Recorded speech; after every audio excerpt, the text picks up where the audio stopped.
এইযোৰ টচ হয়, পিয়ৰ টচ হয় এইযোৰ। এখন চাদৰ হয়, এখন মেখেলা,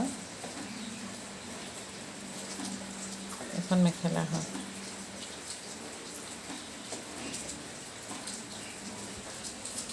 এইটো ব্লাউজ পিচ হয়, এইটো ব্লাউজ পিচ, এইখিনি পাৰি হয়,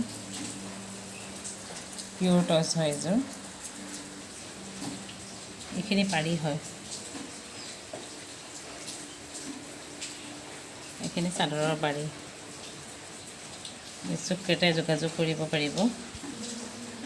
এইখন চাদৰখন গোটেই গাত মিহি বুটা, খুব ধুনীয়া ফিনিচিং, খুব ধুনীয়া। এইযোৰ মাল্টি কালাৰ কলচি বুটা হয়, এইটো আচলটো হয়।